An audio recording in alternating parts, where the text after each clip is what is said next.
Bismillahirrahmanirrahim. Assalamualaikum warahmatullahi wabarakatuh. Perkenalkan, nama saya Adi Windira,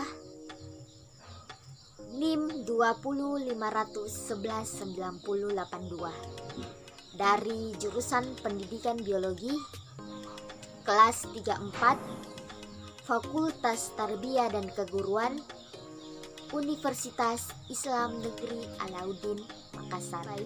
Pada kesempatan kali ini saya akan menjelaskan tentang pembelahan meiosis.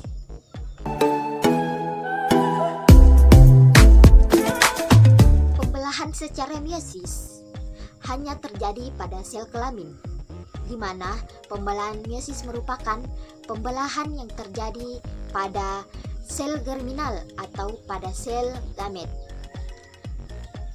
Sel gamet yang dihasilkan pada sel telur dan sel sperma akan menghasilkan 4 sel anakan, di mana masing-masing sel anakan tersebut hanya memiliki 1/2 kromosom dari sel induknya. Kromosom yang dimiliki oleh sel anakan tersebut disebut haploid. Maka dari itu, pembelahan ini disebut pembelahan reduksi. Selanjutnya saya akan membahas fase-fase pembelahan meiosis.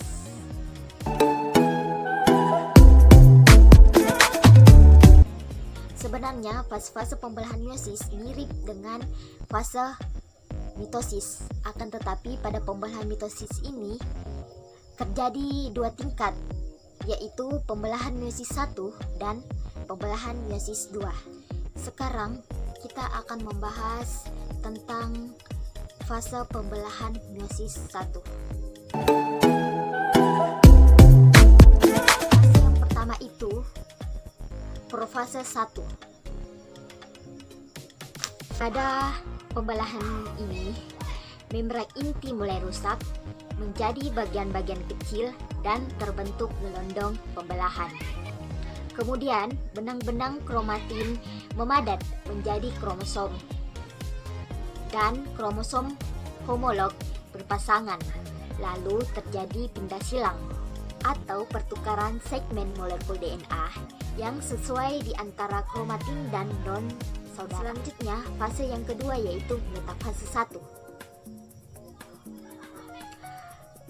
Di mana pada fase ini kromosom berjejer pada bidang pembelahan. Fase yang ketiga yaitu anafase 1. Pada fase ini, kromosom homolog memisah dan bergerak ke kutub-kutub yang berlawanan. Pada fase yang terakhir yaitu telofase 1.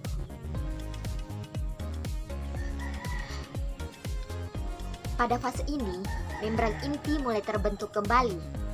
Lalu, sitokinesis menyebabkan terbentuknya 2 sel anakan yang bersifat haploid. Fase pembelahan meiosis 2.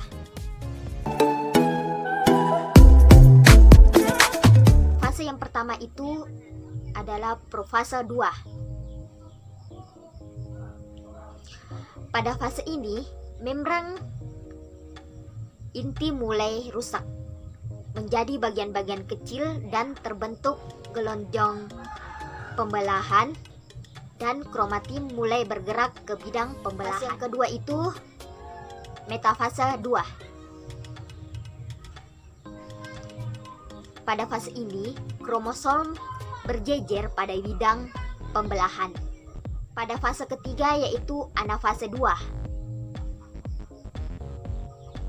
Pada fase ini, kromatin terpisah dan bergerak ke kutub-kutub yang berlawanan. Pada fase yang terakhir yaitu telofase 2.